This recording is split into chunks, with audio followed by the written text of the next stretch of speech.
नमस्कार मित्रों, मैं हूं नेटन भानु और आपका चैनल एडवर्टेक्स पे स्वागत है। मित्रों, हम लोग लास्ट पार्ट में प्रोजेक्टाइल मोशन देख रहे थे, उसका थ्योरी पार्ट हमने देख लिया था और कुछ यहाँ पे अपना सवाल है, 2-3 सवाल है, वो हम देख के फिर next part uniform circular motion पे मूव कर जाएंगे। ठीक है, ये बहुत सिंपल ही सवाल है, मैं आपको बता देता हूँ कैसे क्या इसमें हो रहा है। मोस्टली फार्मूला बेस्ड सवाल है और ऐसे ही सवाल आपको एग्जाम से पूछे जाएंगे। नीट जेई की बात नहीं कर रहा हूँ मैं, वो तो खैर अलग ही लेवल चलता है। ठीक है, चलिए पहला सवाल इसमें देखते हैं।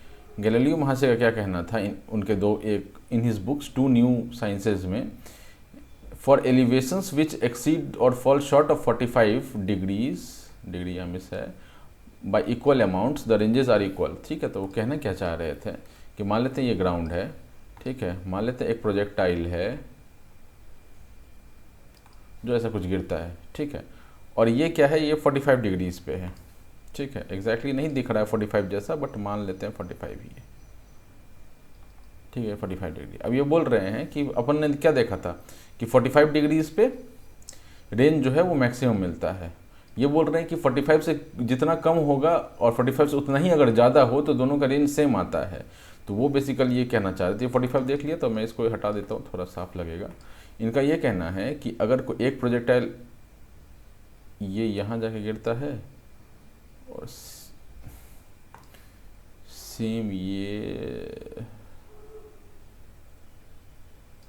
ठीक है, तो इनका क्या कहना था कि ये तो 45 हमने देख लिया, ये वाला क्या था 45 था। ठीक है, ये मान लेते हैं ये 45 है, तो ये मान लेते हैं 45 अल्फ़ा रख लीजिए। ठीक है, तो ये क्या हो जाएगा, ये जो डिग्री हो जाएगा तो ये हो जाएगा 45 डिग्री माइनस अल्फ़ा। ठीक है, और हमने क्या बोला है कि मैंने उन्होंने क्या बोला था कि 45 से जितना कम होगा उतना ही ज़्यादा भी हो, तो मतलब ये भी अल्फ़ा होगा। तो ये टोटल जो ये बड़ा वाला जो एंगल निकल के आएगा, ये बड़ा वाला एंगल वो क्या निकल के आएगा 45 डिग्री प्लस अल्फ़ा। ठीक है, अब ये बोल रहे हैं कि दोनों का रेंज सेम हो। दोनों का रेंज सेम होने के लिए क्या है अपना फार्मूला, ये फार्मूला में वी स्क्वायर दोनों में ही सेम बोला होगा, जी दोनों में ही सेम हो, मतलब ये दोनों से ये सेम हो जाए तो मेरा काम हो जाएगा।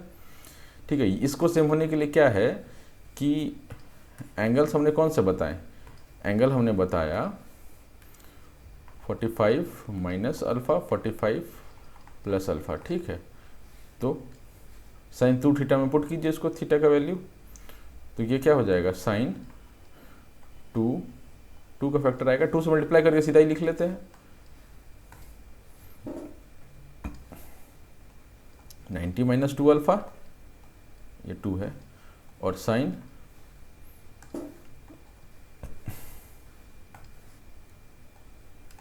Sign 90 plus 2 alpha. ठीक है, अब आप इसको गौर से देखेंगे तो दोनों ही का वैल्यू जो है वो साइन 2 अल्फ़ा के बराबर होता है, सॉरी साइन 2 अल्फ़ा नहीं, कॉस 2 अल्फ़ा के बराबर होता है। ठीक है, कॉस 2 अल्फ़ा, ये भी कॉस 2 अल्फ़ा देता है, ये भी कॉस 2 अल्फ़ा देता है। अब दिस इज इंडिपेंडेंट कि अल्फ़ा के वैल्यू क्या है, हमको दोनों ही केसेस में सेम वैल्यू मिलने वाला है इस पार्ट का। तो इस पार्ट का सेम हो गया, वी उसका जी सेम है, यानी कि रेंज भी सेम हो जाएगा, तो वही इसमें लिखा हुआ है। ठीक है, आप पढ़ के देखिएगा, आपको समझ में आ जाएगा। नेक्स्ट सवाल पे चलते हैं। क्या है, एक हाइकर है, हाइकर कौन होता है? पर्वतारोही। ठीक है, हाइकर उसको बोलते हैं जो पहाड़ पर चढ़ता है, हाइक करता है ना, उसको बोलते हैं। ठीक है, आजकल हाइकिंग बहुत फैशन चला हुआ है, कॉलेज में पहुंचते नहीं है यार, नए नए कॉलेज से पास आउट नहीं होते हैं कि पहाड़ पे ही चलने लग जाते हैं, सबको बछंदरी पाल ही बनना है। मतलब अपनी जगह ठीक है, बट क्रेज़ थोड़ा बढ़ता जा रहा है, मैं यही कहना चाह रहा था। राइट, आ जाइए। इनफैक्ट मैंने भी एक आध हाइकिंग की हुई है। A hiker stands on the edge of cliff 490 meters above the ground. ठीक है, एक क्लिफ है, ठीक है, मान लेते हैं एक ये क्लिफ है, ये ग्राउंड है अपना, यहाँ पर एक हाइकर खड़ा है। ठीक है, इसकी हाइट कितनी है 490 मीटर्स, यानी कि ये 490 मीटर। ठीक, and throws a stone horizontally with initial speed of 50 metre per second. अब इसका हाइट जो है हम नेगलेक्ट करेंगे, ऐसे तो थोड़ा सा कुछ तो मीटर आ ही जाएगा, आध मीटर तो आ ही जाएगा इसके हाथ और जमीन के बीच में, बट उसको नेगलेक्ट करेंगे और हम मानेंगे कि जो आदमी है वो लेटा हुआ है इस पर,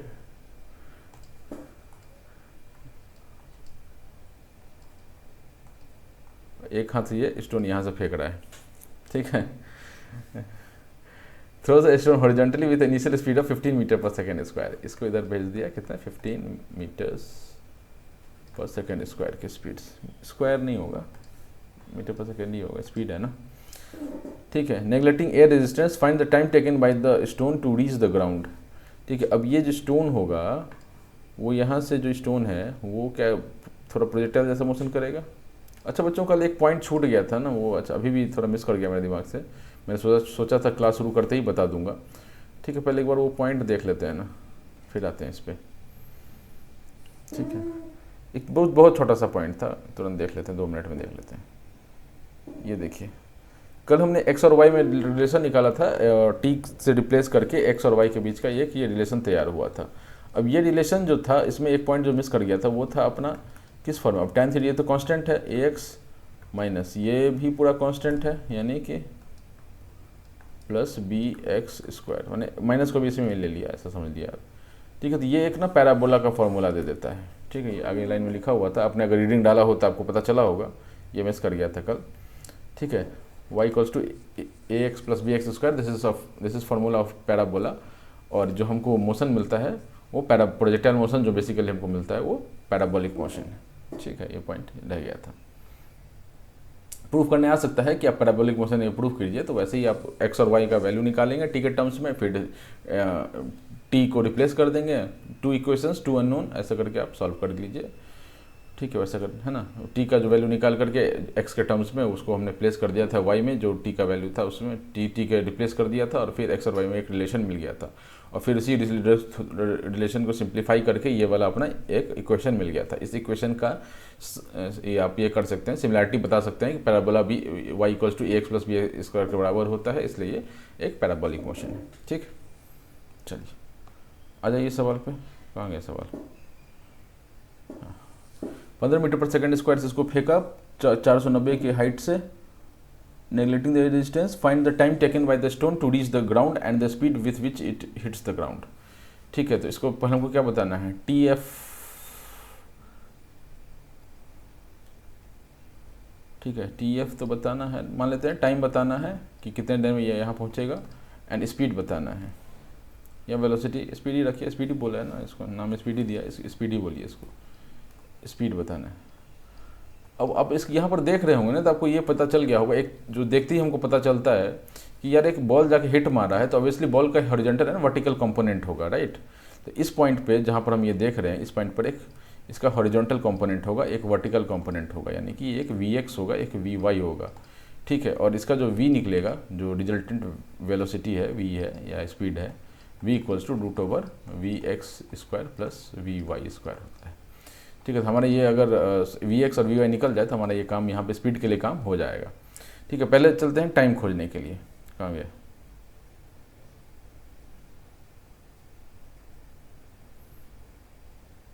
जो फार्मूला बताया है, ठीक है। अब कुछ चीज़ें हैं जो उसमें लिखी हुई हैं, आप मतलब जो यहाँ पर लिखा हुआ आप ये समझ लीजिए कि कहाँ गया, x as function of t, x t जो लिखा हुआ एक्स फंक्शन है, x naught plus v x u x, ये क्या है, जीरो है, मैंने क्या माना है, इसको ओरिजिन मान लिया था ना, इसको ओरिजिन आप मान लीजिए, ठीक है। इसको हम ओरिजिन मान रहे हैं, ये वाई एक्सिस होगा, ये एक्स एक्सिस होगा, ठीक है। तो एक्स नॉट वन एट का वैल्यू हम जीरो कर ले रहे हैं, क्योंकि उससे क्या होता है हमारा आधा प्रॉब्लम जो है सॉल्व हो जाता है, नहीं तो अगर वो भी आ गया तो फिर वो थोड़ा एक अलग मुसीबत क्रिएट करेगा, ठीक है। जहाँ पे करना होगा हम देखेंगे, बट फिलहाल के लिए हमको देखने की ज़रूरत नहीं है, तो हम इसको अभी इग्नोर करते हैं, ठीक है। इनिशियल वेलोसिटी, थोड़ा उसको बढ़ाएं।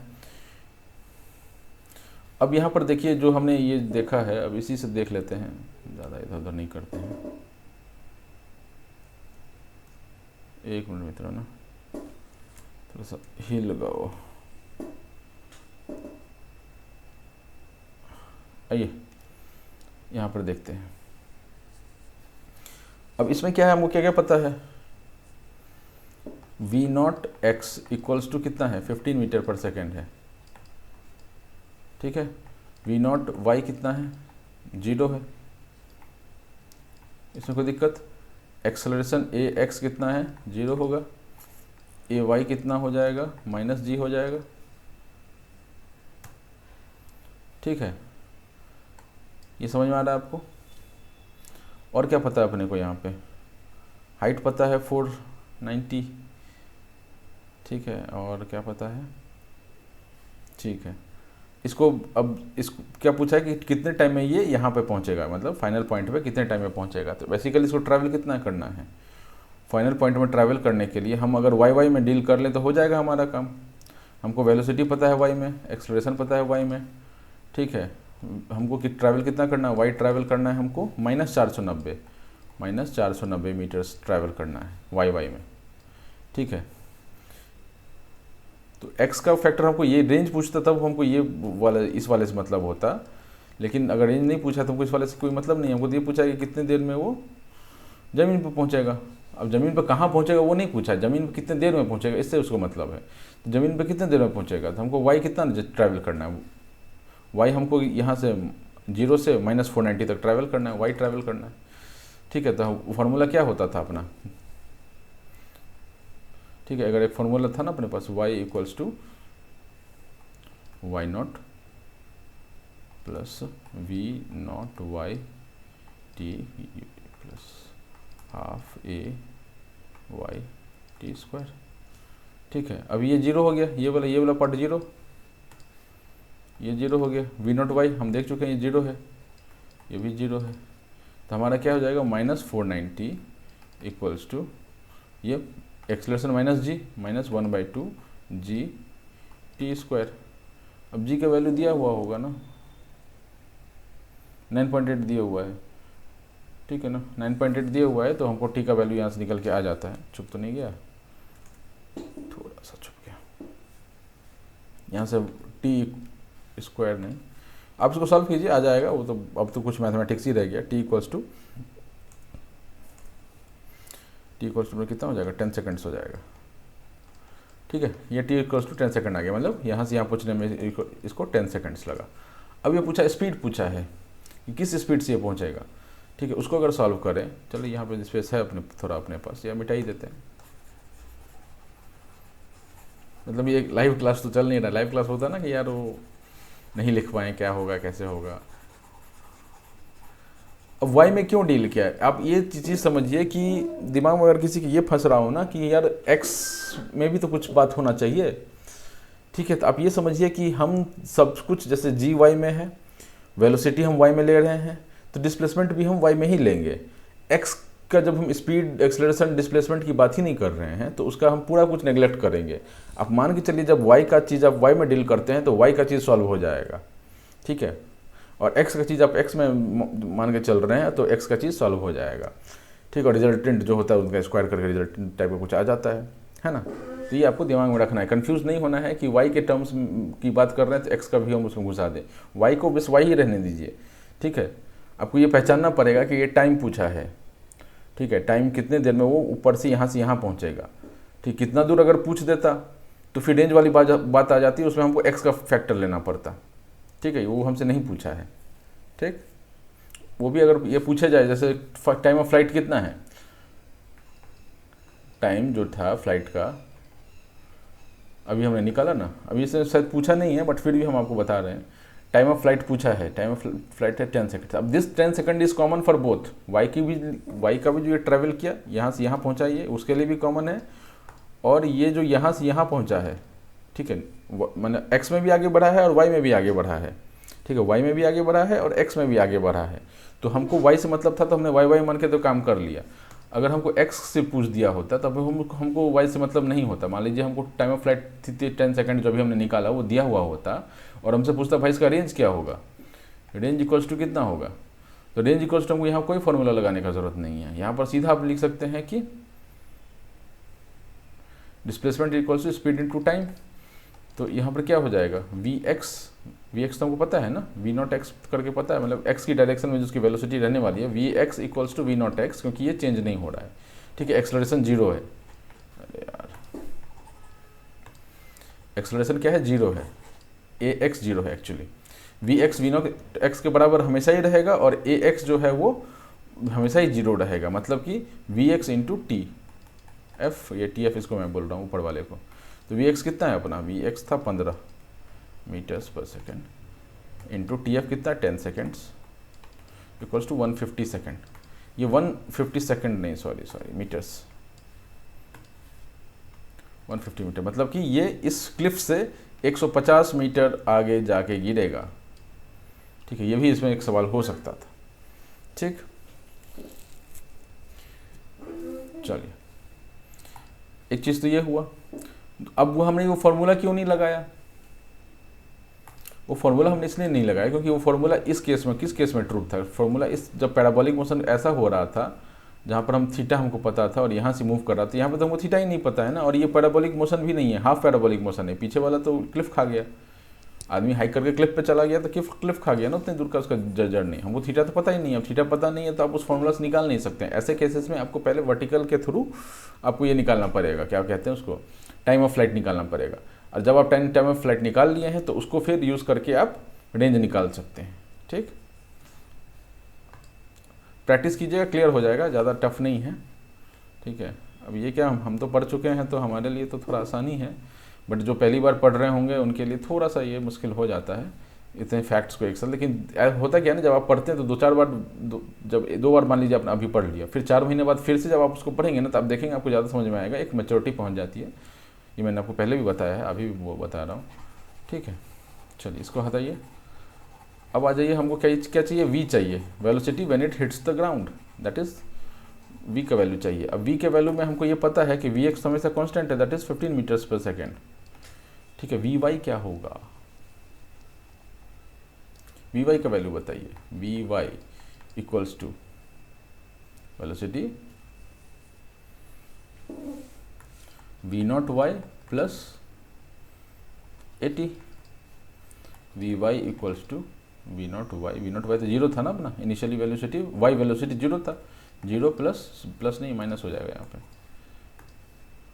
माइनस जी टी कितना है 10 सेकंड से, जी का वैल्यू 9.8 था यानी कि 98 आ गया, v y equals to minus of 98 metres per second, मतलब कि नीचे की ओर जा रहा होगा, माइनस लिया मतलब नीचे की ओर जा रहा होगा। ठीक है, वी वाई की वैल्यू कितनी हो गई, minus of 98 metres per second. अब वी निकालना आसान हो गया ना, वी तो कोई मतलब ही नहीं है, वी एक्स स्क्वायर रिजल्टेंट है तो वो अपना पाइथागोरस लगा दीजिए। ठीक है, अब इसको वैल्यू पुट करना है, कुछ इसमें खासा बचा नहीं है बताने के लिए, नॉर्मल मैथमेटिक्स, अब इतना तो आप 11th में तो कर ही पाएंगे। ठीक है, इस वैल्यू को पुट कीजिए, सॉल्व कीजिए, आ जाएगा आंसर, और नहीं आए तो दिया ही हुआ है, देख लीजिए। ठीक है, क्योंकि ये मैथ फिर समझाने का कुछ नहीं है ना, जो समझाने को होगा मैं पूरा कवर करूँगा। अब इसमें कुछ ना समझ में आया हो तो बताओ। आप सोचेंगे कि सर तो ऐसे बात करते हैं जैसे लाइव क्लास में बैठे हैं, बताओ। थोड़ा मुश्किल होता है, मतलब ऐसे कैमरे के सामने 4-5 लाइट जला के बैठ के पढ़ाना है यहाँ पे, क्योंकि इंट्रैक्शन नहीं होता ना, इंट्रैक्शन होता तो मेरे को डाउट्स भी पता लगता। खैर, इसमें ये एक बार फिर से बता देता हूँ मैं, कितना टाइम हो गया दोस्त, 18 मिनट तो हो गया, लगता है ये सवाल में ही जाएगा। वी वाई क्या है, v y equals to v naught y plus a t. V y का वैल्यू पता है, अपन पढ़ा था ना, वी फाइनल, अरे यार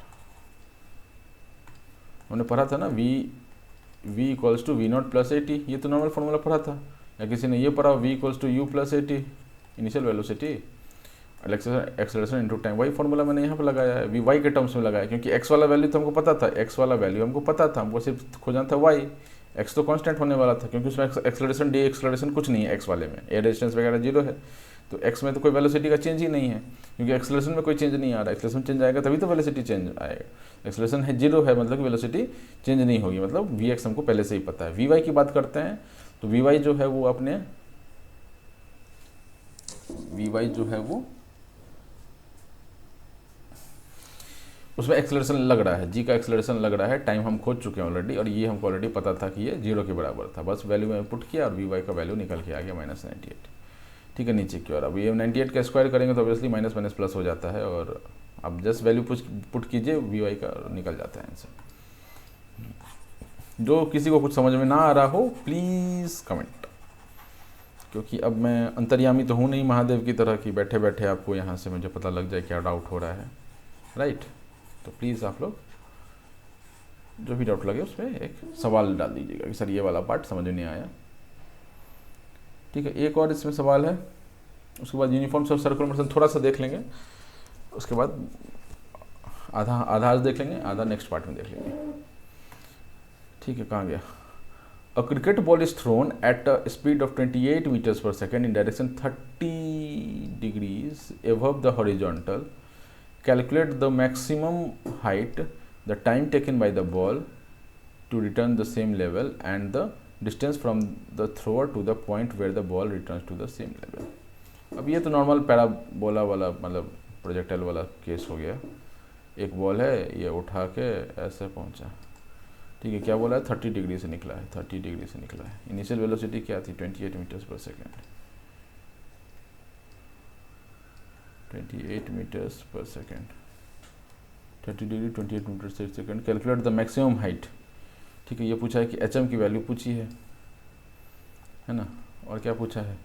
time taken by the ball to return to the same level, मतलब सेम लेवल यहाँ से निकला तो यहीं पे पहुँचने में टाइम, तो टीएफ पूछा है बेसिकली ये।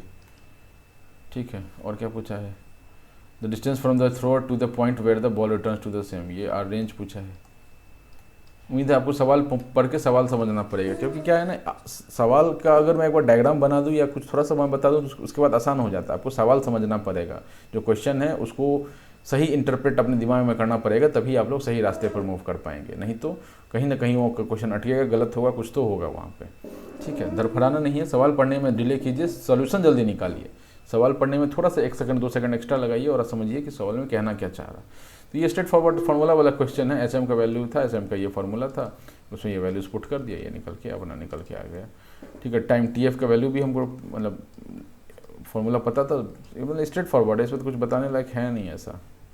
और रेंज का भी हमको ये पता था तो निकाल सकते हैं। कॉन्सेप्ट इसमें नहीं है, बस इसको चूँकि समझाने वाला पार्ट इतना ही था कि उसका डायग्राम बन जाए, बाकी तो सब जो पढ़ा है उसी पे सीधा सीधी स्ट्रेट फॉरवर्ड क्वेश्चन से, कोई इफ एंड बट नहीं लगाया है इसमें, कुछ दिमाग थोड़ी लगाना पड़ा है इसमें। हाँ, पहले वाले में थोड़ा दिमाग लगाना पड़ा था, क्लिप वाला जो क्वेश्चन था, बट इसमें तो स्ट्रेट फॉरवर्ड क्वेश्चन था। इसको अगर आप एक बार इंटरप्रेट कर लें सही से तो आराम से ये निकल के आ जाएगा। अगर आपको ये चैप्टर समझ में आया है तो, नहीं समझ में आया तो एक बार फिर से वीडियो देखिए, आपको आएगा समझ में। ठीक है, आज नहीं समझ में आ रहा, आप 10 दिन बाद फिर से एक बार वीडियो देखिए, आपको आएगा समझ में। चलिए आ जाते हैं सर्कुलर मोशन पे।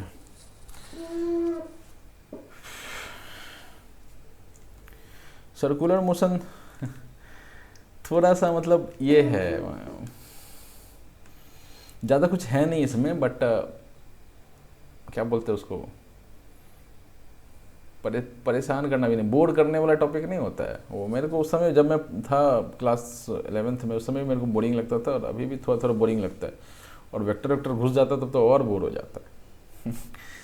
इनका एक्चुअली इन जो भी आप पढ़ते हैं ना, वो आईआईटी के एंट्रेंस में तो पूछ लेते हैं। आईआईटी के एंट्रेंस में पूछने का ये मतलब कभी भी नहीं है, इसमें नीट में भी पूछने का ये मतलब कभी नहीं होता है कि आपके नॉलेज को टेस्ट किया जाए। आपकी 2 चीज़ें चेक होती है वहाँ पर, आप कितने एक्यूरेटली काम कर रहे हैं, और दूसरा आपका ये क्या है, मतलब दिमाग में कितना क्षमता है कि आप इस तरह क्वेश्चन को सॉल्व कर सकें। सॉल्व करने की क्षमता चेक करते हैं, और दूसरा आपकी एक्यूरेसी चेक करते हैं। ये 2 चीज़ आपकी चेक करते हैं, क्योंकि ये सब चीज़ें आगे काम नहीं आती हैं। एक आध जगह कहीं कुछ थोड़ा बहुत कंसेप्ट काम आ जाए, बट एटलीस्ट इंजीनियरिंग में तो काम नहीं आता है। फर्स्ट ईयर में जो फिजिक्स पढ़ते हैं तो उसमें कंटिन्यूएशन में देखने के लिए मिलता है, लेकिन फिर सेकंड ईयर से आपकी अपने अपने ब्रांचेस हो जाती हैं, फिर ब्रांच के पढ़ने लग जाते हैं, कोई मतलब नहीं इन चीज़ों से।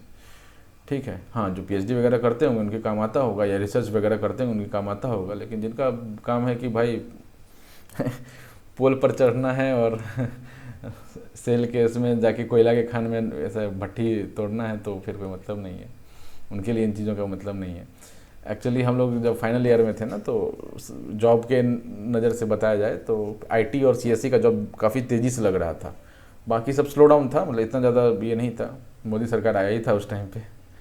ठीक है, हम लोग मतलब आया भी नहीं था, हम लोग जब पास आउट हुए तो आया भी नहीं था, मतलब 2013 में हम लोग का प्लेसमेंट चालू हो गया था, तो उस समय ज़्यादा लोग आए नहीं थे, तो कंप्यूटर वाले प्लेस होते जा रहे थे।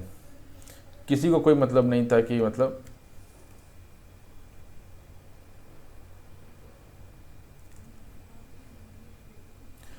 किसी को कोई मतलब नहीं था इस चीज़ से कि मतलब क्या कि कहाँ होगा नहीं होगा, बस हो जाए। तो इलेक्ट्रिकल वाला था हमारे साथ, 2-4 लड़के इलेक्ट्रिकल वाले थे, तो हम लोग उसको बोलते थे ना भाई तुम लोग तो पोले पर न चढ़ेगा हैं, कहाँ जाएगा? आईटी फील्ड में काम करना है, कंप्यूटर देखा भी है आज तक हैं? तार पकड़ो पुल पर चढ़ जाओ, चाहे फ़ोन के पुल पर चढ़ जाओ या फिर इसके इलेक्ट्रिसिटी के पुल पर चढ़ जाओ। फ़ोन का पुल मतलब उस टाइम तक काफ़ी, बेस फ़ोन जो था वो काफ़ी प्रचलन में था, बीएसएनएल काफ़ी पावरफुल था उस टाइम तक, और फ़ोन का नेटवर्क भी इलेक्ट्रिसिटी की तरह एक पोल के थ्रू तार से जाता था। तो हम लोग इलेक्ट्रिसिटी उसको ऐसे बोलते, तुम ऐसे चढ़ेगा ना रे हैं, ठीक है। तो अब वो मतलब एकदम किचकिचा के क्या ही बोले बेचारा, उसको भी पता था कि यार इलेक्ट्रिकल का प्लेसमेंट बहुत मुश्किल है। इनफैक्ट आईटीज़ में भी प्लेसमेंट नहीं होता है, तो फिर हमारा एनआईटी था। चलिए खैर आते हैं वापस टॉपिक पे, क्योंकि एक टॉपिक ब्रेक हुआ तो मैंने एक छोटा सा स्टोरी और सुना दूँ। ऐसे बहुत सारे स्टोरीज हैं, सुनाता रहूँगा, चल बने रहिए मेरे साथ, इन्जॉय कीजिए पढ़ाई को, टेंशन नहीं लेना है। टेंशन लीजिएगा तो फिर सवाल गड़बड़ाएगा, ठीक है। एंजॉय कीजिए पढ़ाई को, जितना लाइटली आप लेंगे ना चीज़ों को उतना आराम से चलेगा चीज़, ठीक है। जितना हैवी लेंगे तो एक पार्ट तो अच्छे से हो जाएगा, लेकिन बाकी पार्ट सब ढीला पड़ जाएगा, ठीक है। तो आराम से चलिए, ईजी वे में लेके चलिए, कंटिन्यूस रहिए, फोकस्ड रहिए और स्टडीज़ का आनंद लेते रहिए। चलिए next part, uniform circular motion. इसमें क्या बोला गया है, इसमें क्या होता है?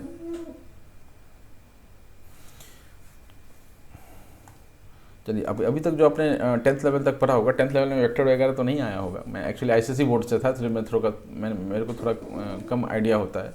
मैं सीधा 11th का ही ये किताब उठा कर देख रहा हूँ। तो हमारे आईसीएसई बोर्ड में तो वेक्टर्स तो नहीं आता है मेरे ख्याल से। मान लेते ये सर्कल है, ये सेंटर है, एक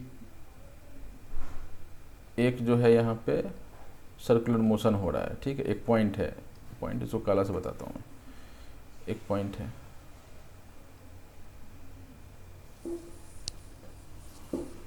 एक पॉइंट है जो इधर की तरफ मूव कर रही है v वेलोसिटी से, ठीक है।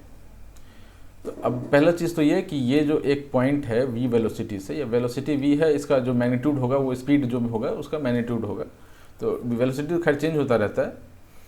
तो दो चार चीज़ अपने को यहाँ पर बेस पता करके चलना है। पहला तो magnitude of velocity equals to speed and this is equals to constant, ठीक है। तो वेलोसिटी और जो है वो स्पीड के बराबर होगा, वेलोसिटी का मैग्नीट्यूड एक्चुअली वो स्पीड के बराबर होगा, वो कांस्टेंट होगा।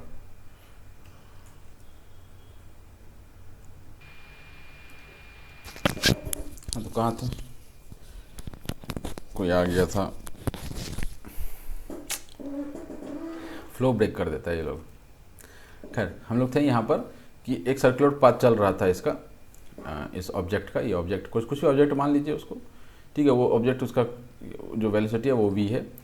अब वेलोसिटी v है तो इसका मैग्नीट्यूड कितना होगा, मॉड्यूलस ऑफ वेलोसिटी होगा, ये स्पीड के बराबर होगा और ये कांस्टेंट होगा। पहली चीज़ तो ये velocity as a vector is not constant, ठीक है। क्यों? डायरेक्शन चेंजेस, डायरेक्शन चेंजेस, ठीक है। वेलोसिटी में दो चीज़ें हैं, मैग्नीट्यूड प्लस डायरेक्शन। मैग्नीट्यूड तो कांस्टेंट है, स्पीड के पहला लाइन हमने देख लिया। दूसरे लाइन में क्या बोल रहे हैं कि उसका डायरेक्शन भी है वेलोसिटी के पास, लेकिन वो तो चेंज हो रहा है। अभी ये देखिए ऊपर की ओर देख रहा था, यहाँ पहुँचेगा तो ये सामने की ओर देख रहा होगा, यहाँ पहुँचेगा तो ये नीचे की ओर देख रहा होगा, ठीक है। तो direction changes, so velocity is not constant. Next, अगर वेलोसिटी कांस्टेंट नहीं है टाइम के साथ तो एक्सेलरेशन भी कांस्टेंट नहीं होगा। एक्सेलरेशन क्या होता है? Acceleration equals to change in velocity by time taken. अब कोई भी इंटरवल आप ले लीजिए, उसमें आप पाएंगे कि वेलोसिटी में चेंज हुआ है, क्योंकि डायरेक्शन चेंज हुआ, मैग्नीट्यूड चेंज नहीं हुआ, डायरेक्शन चेंज हुआ है, ठीक है। अब अभी इतना कंफ्यूज मत होइएगा कि भाई अब मैग्नीट्यूड चेंज नहीं हुआ तो कैसे इसको डील करेंगे, आपको इससे मतलब नहीं है। आपको बस ये समझिए कि वेलोसिटी जो है वो चेंज हो रहा है क्योंकि उसका डायरेक्शन चेंज हो रहा है over the period of some time, ठीक है। मतलब कि एक्सलेरेशन भी होगा, यानी कि एक्सलरेटेड मोशन होगा, ठीक है। अब आप ये सोचिए, एक बार पॉज करके ये सोचिए कि क्या ये यूनिफॉर्मली एक्सलरेटेड मोशन होगा या नहीं होगा, ठीक है। This is an example of accelerated motion. अब ये एक्सलरेटेड मोशन जो है वो यूनिफॉर्म है क्या? नहीं है, नॉट यूनिफॉर्म। नॉट यूनिफॉर्म क्यों? क्योंकि एक्सलरेशन भी चेंज हो रहा होगा।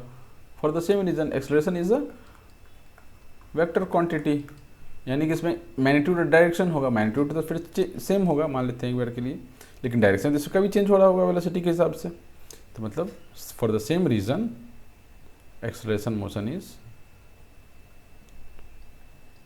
Not uniform. ठीक है, यूनिफॉर्मली एक्सेलरेटेड नहीं होगा। इतना आपको क्लियर है? ये बहुत बेसिक बातें थी, अभी तक तो हम 11th के लेवल पे आए भी नहीं हैं। ठीक है, ये चूँकि आप जब पढ़ने जा रहे हैं तो आपको ये सब चीज़ें पता होनी चाहिए, तो इसके लिए हमने ये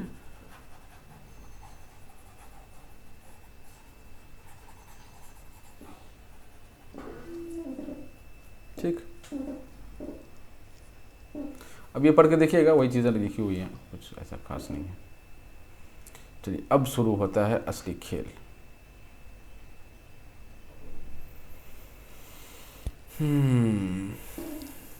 कंटिन्यू किया जाए।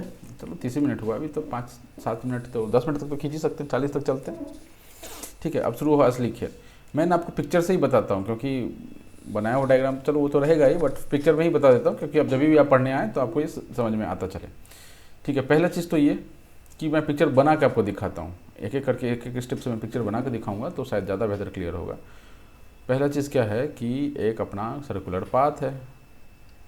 ठीक है, सर्कुलर पाथ का क्या है, एक सेंटर है, एक सेंटर है और 2 पॉइंट्स हैं, मान लेते हैं ये P डैश है और ये एक पॉइंट, इधर एक पॉइंट है, दिस इज P1।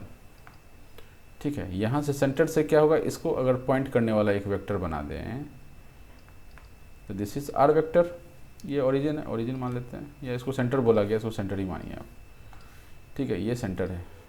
ठीक है, ये R वेक्टर है, पोजीशन वेक्टर है बेसिकली। इसका पोजीशन वेक्टर क्या हो जाएगा, थोड़ा आगे चला गया यार,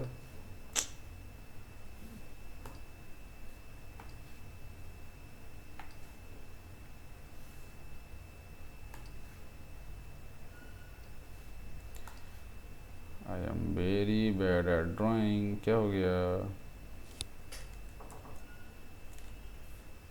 चलो ना यार, इसको ही बना दो, मान लो यहीं पर वो गलती से पॉइंट लिखा गया।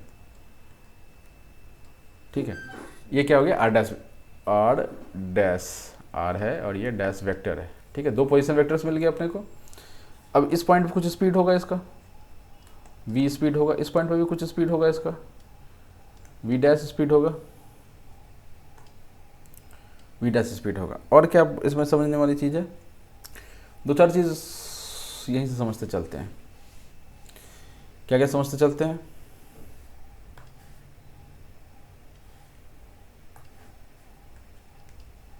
P dash R dash V dash इस पॉइंट के कॉरस्पॉन्डिंग है, इस वाले पॉइंट के कॉरस्पॉन्डिंग है, और P R V ये इस पॉइंट के कॉरस्पॉन्डिंग है। ठीक है, 2 पॉइंट्स हैं। अब आप ये समझ सकते हैं कि डायरेक्शन इसमें इधर की ओर फेस कर रहा है, इसमें इधर की ओर फेस कर रहा है, तो डायरेक्शन इसका चेंज हो रहा होगा। ठीक, चलिए ये एक चीज़ होगी। अब बताइए कि R डैश माइनस R क्या देगा हमको, delta R, and V dash minus V क्या देगा हमको, डेल्टा V। ठीक है, इसमें किताब में थोड़ा अलग टाइप से बनाया हुआ है। ठीक है, वो भी मैं आपको पॉइंट आउट अभी जस्ट पॉइंट आउट करके दिखा दूंगा। ठीक है, चलिए तो R dash minus R as it is हमने पढ़ा था ना कैसे, प्लस माइनस ऑफ R। ठीक है, तो R इसको उलट दीजिए, ये कि इसको इस वाले वेक्टर को अगर उलट देंगे तो यहाँ पे एरो आ जाएगा, यहाँ पे इसका बेस आ जाएगा, और बेस इसके बेस के लिए एक लाइन बनेगा जिसको हम R डैश बोलेंगे।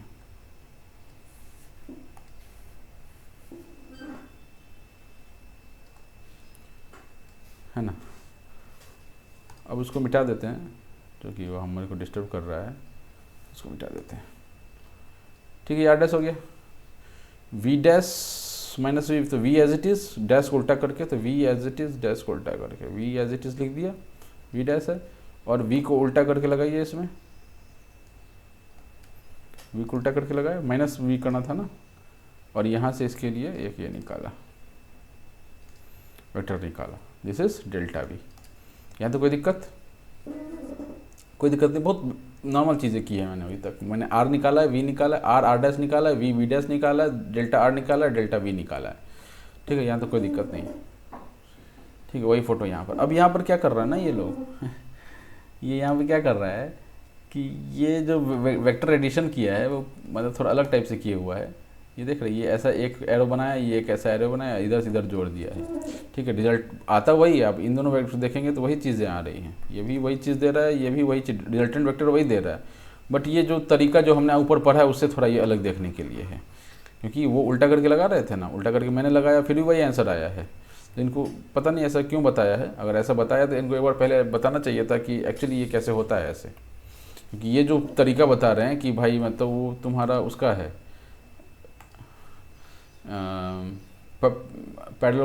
पैरेललोग्राम लॉ ऑफ एडिशन का जो था उसका वो ये बता रहे हैं। ठीक है, खैर छोड़िए, हमारा काम हो गया। तो आपको ये फिगर देख रहे, ये फिगर देख रहे, सेम फिगर बना कर दिखाया है। ठीक है ना। अभी डेल्टा थीटा भी है यहाँ पर, जो मैंने नहीं लिखा है वो बाद में पिक्चर में आएगा, वो तो इसलिए मैं सोच रहा था बाद में लिखूँ, बट ठीक है, ये बाद में पिक्चर में आएगा। ठीक है, अभी पिक्चर में नहीं आएगा। और इसमें क्या बताने वाला है, ठीक है, उसका नाम दे दिया HIG नाम दिया हुआ है। इसका पे CP डैश हो गया, नाम हो गया दो ट्रायंगल का, और तो कुछ नहीं है। ठीक है, अब इससे जो इसमें हम मूव कर रहे हैं तो सेम एकदम एग्जैक्टली सेम चीज़ें हैं, बस क्या है कि डेल्टा R को छोटा किया गया हुआ है। डेल्टा T इसमें मान लीजिए रहा होगा, तो इसका जो डेल्टा T1 आया होगा, डेल्टा T कौन सा है, ये A1 है ना, डेल्टा T A1 जो है is greater than delta T B1। ठीक है, इसका डेल्टा T छोटा कर दिया तो ऑब्वियसली डेल्टा R भी छोटा हो जाएगा। मैंने कम टाइम, अपने टाइम स्पैन अगर छोटा ले लिया तो मूवमेंट भी कम आएगा। ठीक है, तो डेल्टा R का भी वैल्यू छोटा होगा, डेल्टा थीटा का भी वैल्यू छोटा होगा। और वही जब और छोटा कर देंगे, एकदम टेंड्स टू 0 कर देंगे, डेल्टा T टेंड्स टू 0 कर देंगे, तो हमको कुछ ऐसा वैल्यू मिल जाता है। ठीक है, इसमें इतना ही कुछ है, इस फिगर में इतना ही बताया गया है। ठीक है मित्रों, यहाँ तक क्लियर है। तो ये पिक्चर जो है, ये पहला पिक्चर के हिसाब से आपने दूसरा समझ लिया, दूसरा के हिसाब से आपने डेल्टा T एकदम टेंड्स टू 0 करके तीसरा समझ लिया। ठीक है, ये इस पिक्चर्स में बोला गया है। अब आ जाते हैं पॉइंट्स पे, और कुछ कुछ इसमें जो भी इंपॉर्टेंट है वो देखते चलते हैं। बहुत ही सीधा साधा चीज़ है। पहला चीज़ तो अच्छा, एक जो और था इसमें, अब यहाँ पर हम क्या बोलना चाह रहे हैं,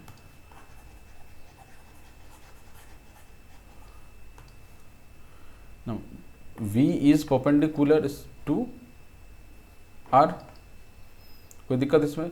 V dash is perpendicular to R dash, इसमें कोई दिक्कत नहीं।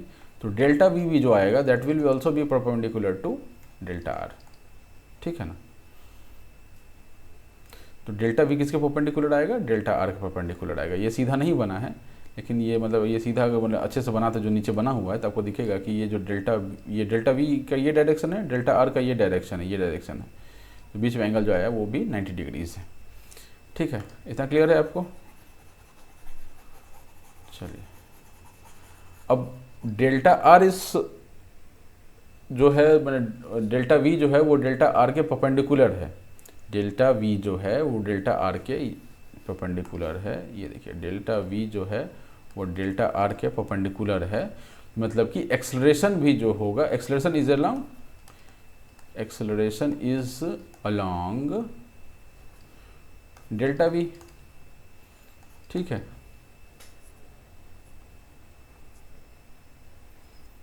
अब इसको आगे बढ़ाएं।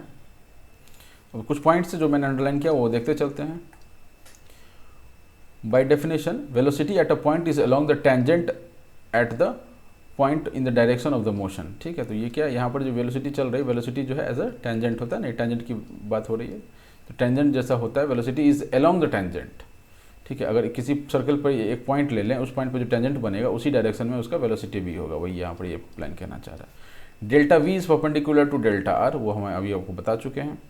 Since average acceleration is along delta V, ठीक है, ये अलोंग डेल्टा V क्यों आया, क्योंकि एवरेज एक्सेलरेशन का जो वैल्यू है वो delta V by delta T है। तो डेल्टा T में तो कोई डायरेक्शन नहीं है, डेल्टा V में डायरेक्शन है। तो डायरेक्शन जो ये एवरेज एक्सेलरेशन है वो किसका उठा लेगा, डेल्टा V का एक्सेलरेशन उठा लेगा। ठीक है, तो average acceleration is along delta V, the average acceleration A bar is perpendicular to delta R। ठीक, ये क्लियर है। If we place delta V on the line that bisects the angle between R and R dash, we see that it is directed towards the center। अब इसमें क्या है ना, ये line क्या कहना चाह रहा है कि since अगर दो क्वांटिटी का अगर वैल्यू सेम हो तो रिजल्टेंट कहाँ पे होता है? मान लेते हैं ये एक वेक्टर है और ये एक वेक्टर है, ठीक है, सेम है मैग्नीट्यूड, 10 मैग्नीट्यूड का ये भी है और 10 मैग्नीट्यूड का ये भी है, ठीक है। अब इसका जो है मतलब रिजल्टेंट है वो एग्जैक्टली इसके बीच में आएगा। क्यों बीच में आएगा? क्योंकि ये दोनों क्वांटिटी क्या है? सेम है, ठीक है, सेम क्वांटिटी है तो रिजल्टेंट बीच में आएगा। ये अगर 20 होता तो ये थोड़ा इधर की ओर आता, ठीक है, और ये अगर 20 होता और ये अगर मान लीजिए 100 हो जाता तो ये थोड़ा इधर की ओर आ जाता। तो रिजल्टेंट डिपेंड्स ऑन कि वेट किधर ज़्यादा है। अगर वेट बराबर है तो बीच में आएगा। तो इस केस में क्या हो रहा है कि जब हम वेलोसिटी वेक्टर का जब हम ये निकाल रहे हैं, ठीक है, तो इस केस में अपने को देखने को मिलता है कि इसका भी मैग्नीट्यूड सेम है, इस वी डैश का और वी का मैग्नीट्यूड सेम होगा, इसमें कोई दिक्कत नहीं है, ठीक है। वी डैश और वी का मैग्नीट्यूड क्यों सेम होगा? क्योंकि मोशन जो है वो कांस्टेंट है। वी और वी डैश, इसको वी ही क्यों नहीं लिख दिए? क्योंकि डायरेक्शन तो चेंज हो रहा है ना। स्पीड अगर बोलते तो यहाँ एस और यहाँ भी एस लिख सकते थे, लेकिन वेलोसिटी दोनों सेम नहीं लिख सकते हैं, क्योंकि यहाँ पे वेलोसिटी और यहाँ वेलोसिटी अलग होगी, मैग्नीट्यूड सेम होगा बट डायरेक्शन अलग होगा, इसलिए यहाँ पे हमको इसमें मतलब रिप्रेजेंटेशन में वी डैश लिखना पड़ा है। अगर स्पीड होता तो एस एस दोनों जगह लिख सकते थे। तो इनका जो रिजल्टेंट होगा, इसके यहाँ पर का रिजल्टेंट और इस पॉइंट का जो रिजल्टेंट होगा, ठीक है, वो इसके बीच में होगा, जो इस थीटा को बाइसेक्ट कर रहा होगा, इस वाले थीटा को तोड़ रहा होगा, जो थीटा बना है ना इसको तोड़ रहा होगा और इसको भी बाइसेक्ट कर रहा होगा। तो ऐसा कुछ लाइन बनेगा इनका रिजल्टेंट। तो ये आप देखेंगे कि ये इसको भी इक्वल भाग में बांट रहा है, वही यहाँ पे बोलना चाह रहा है कि if we place delta v on the line that bisects the angle between r and r dash. क्यों प्लेस करेंगे? क्योंकि वो रिजल्टेंट है और रिजल्टेंट हमेशा उस लाइन पे, मतलब चूंकि मैग्नीट्यूड सेम है तो उस लाइन पे रिजल्टेंट आएगा। तो हम लोग देखते हैं कि it is directed towards the centre. वही अगर v का वैल्यू अगर चेंज हो रहा होता तो रिजल्टेंट जो है हो सकता है सेंटर की तरफ नहीं भी आता, ठीक है। इस पॉइंट पे यहाँ बोलना चाह रहा है। अब नेक्स्ट पॉइंट पे क्या बोलना चाह रहा है कि as delta t tends to zero, delta t tends to zero, इस वाली इक्वेशन की बात हो रही है ना। The average acceleration becomes instantaneous acceleration. ये हम लोग देख चुके हैं ऑलरेडी, जो पहले 1D में भी देखा था, मतलब सेकंड चैप्टर में भी देखा था और इस चैप्टर में भी हम लोग पहले देख चुके हैं कि एस डेल्टा, इस लास्ट वाला जो फिगर है उसी में ये चीज़ ये दिखाने की कोशिश किया गया है कि जैसे ही हम डेल्टा टी जो है वो जीरो को टेंड करता है, एवरेज एक्सेलरेशन जो है वो इंस्टेंटेनियस एक्सेलरेशन के बराबर होने लग जाता है। It is directed towards the centre, ठीक है, कि it takes up the value. मैंने आपको उस समय भी बताया था जब मैं सेकंड चैप्टर पढ़ा रहा था, मैंने बताया था कि कायदे से ये एवरेज ही है, बट चूंकि टी इतना ज़्यादा छोटा हो चुका है कि वो इंस्टेंटेनियस के बराबर हो चुका है, बट जो डायरेक्शन ऑफ द ये होगा रिजल्टेंट डेल्टा वी होगा, वही तो इसका डायरेक्शन ऑफ इसका भी होगा, एक्सेलरेशन का भी होगा। तो वो वी का जो डायरेक्शन है वो सेंटर की तरफ है, तो एक्सेलरेशन का भी वैल्यू मतलब डायरेक्शन सेंटर की तरफ होगा, ठीक है। It is directed toward centre.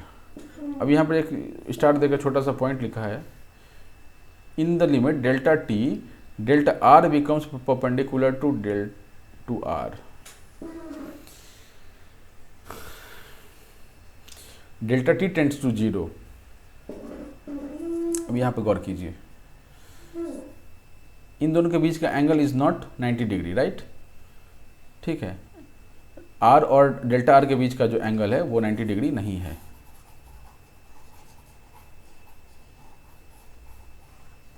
ठीक है। कहाँ गए? हाँ, इन दोनों के बीच का जो एंगल है वो नॉट इक्वल टू 90 है, नॉट इक्वल टू 90 डिग्रीज, ठीक। इतना क्लियर है आपको? ठीक है। तो उस पॉइंट में ये बोलना चाह रहा है कि as t tends to zero, as delta t tends to zero, तो ये क्या हो जाएगा, ये पी डैश जो है वो इसके पी के पास चिपकने लग जाएगा, देख रहे हैं ना, ये थोड़ा और नज़दीक आया, इस केस और नज़दीक आएगा। तो एक मैं इसका फोटो बनाता हूँ कि delta t tends to zero में क्या सीन बनेगा, ठीक है। ये मान लेते सेंटर है, ये अपना सर्कल का ये है, ये मान लेते हैं पी है, और ये मैं ब्लैक लाइन से दिखा रहा हूँ पी डैश, ठीक है। मैंने ये टी टेंड्स टू जीरो से बहुत बड़ा है, बट मानने अब दिखाने के लिए इसे छोटा नहीं कर सकते, ठीक है ना, क्योंकि हाथों की रेखाएं सीधा नहीं होती तो हाथ से भी रेखाएं सीधा नहीं बनती हैं, ठीक है। चलिए, ये सेंटर था, ये नीचे वाला अपना पी था, ऊपर वाला पी डैश था, ठीक है। अभी आप गौर करेंगे कि ये जो दूरी है क्या है, पी से पी डैश का जो दूरी है, इसमें पी से पी डैश का जो दूरी है एक तो डायरेक्ट दूरी होगा, है ना। तो इसको थोड़ा हम इनलार्ज करते हैं, वो कैसा हमको दिख रहा होगा।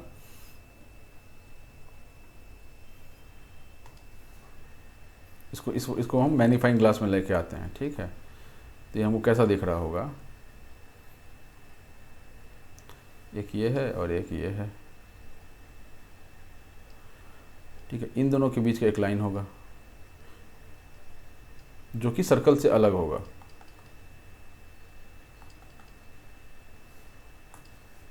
ये देखिए थोड़ा सा अलग होगा। अब जैसे ही इस वाले पार्ट को डेल्टा टी को छोटा करते जाएंगे तो ये जो ब्लैक लाइन है वो रेड की तरफ बढ़ता जाएगा, ब्लैक लाइन जो है वो रेड की तरफ बढ़ता जाएगा। तो ये जो ब्लू लाइन है वो रेड लाइन के साथ मर्ज कर जाएगा। इस केस में क्या होगा कि रिजल्टेंट जो आएगा, रिजल्टेंट ये तो ब्लू जो दिख रहा है वो रिजल्टेंट है, वो रेड के साथ मर्ज कर जाएगा। और रेड क्या है, इस वाले जो आर है, आर वेक्टर है, और रेड ये ब्लू वाला वेक्टर कौन सा था, डेल्टा आर था वेक्टर, और ये आर वेक्टर था। तो ये जैसे ही ब्लू वाला जो लाइन है, ये ब्लू वाला लाइन, वो अगर डेल्टा टी छोटा करते जाएंगे तो रेड वाले के साथ मर्ज करेगा, इसके साथ मर्ज कर जाएगा। तो ये क्या हो जाएगा, आर जो है वो डेल्टा आर के परपेंडिकुलर हो जाएगा, ठीक है। कुछ ऐसा देखने के लिए मिलेगा।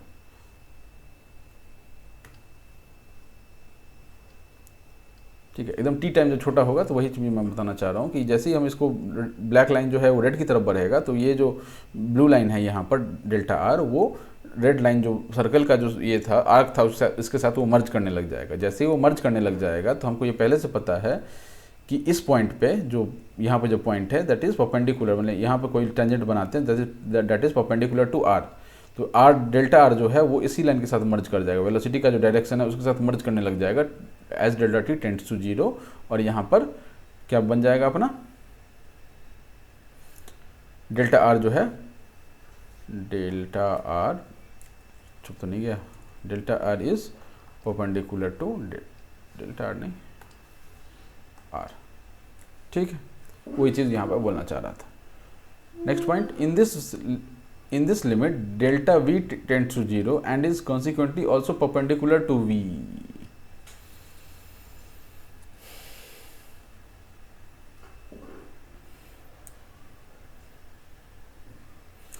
यहाँ पे हमने देखा था कि यहाँ पे हमने क्या देखा था कि ये जो डेल्टा v है is perpendicular to delta r. Now delta r is perpendicular to r, क्योंकि जैसे time t tends to 0, t tends to 0, delta t tends to 0, delta r जो है वो परपेंडिकुलर हो जाता है किसके, r के परपेंडिकुलर हो जाता है। इस केस में डेल्टा v, अब ये r क्या है, r, ठीक है। और ये तुमको पहले से ही पता था कि r is perpendicular to v, ये तो हम यहाँ भी देख सकते हैं ना। यहाँ पे देखिए आप, vector r is perpendicular, vector r जो है वो v के परपेंडिकुलर पहले से ही था, ठीक है। डेल्टा r जो है वो r के परपेंडिकुलर हो गया, और r जो है वो पहले से ही v के परपेंडिकुलर था, मतलब कि डेल्टा r और v जो है वो एक दूसरे से मर्ज करने लग गया, ठीक है। जैसी ये चीज़ हुआ, अब हमको यहाँ से क्या पता था, इस वाले पोर्शन से क्या पता था कि delta v was perpendicular to delta r। Delta v जो है वो डेल्टा r के परपेंडिकुलर चल रहा था, डेल्टा v जो है वो डेल्टा r के परपेंडिकुलर चल रहा था।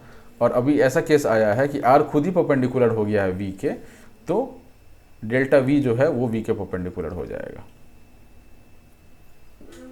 नहीं समझ में आया? The acceleration is directed towards the center at each point of circular path. तो इस पॉइंट को मैं समझाता हूँ। अरे भाई ये तो काफ़ी लंबा चला गया। चलिए इसको हम यहीं पर ख़त्म करते हैं। नेक्स्ट पार्ट में हम आपको यही इसी पार्ट से समझाना शुरू करेंगे और हम लोग इसको लेके आगे बढ़ेंगे, ठीक है। चलिए टाटा।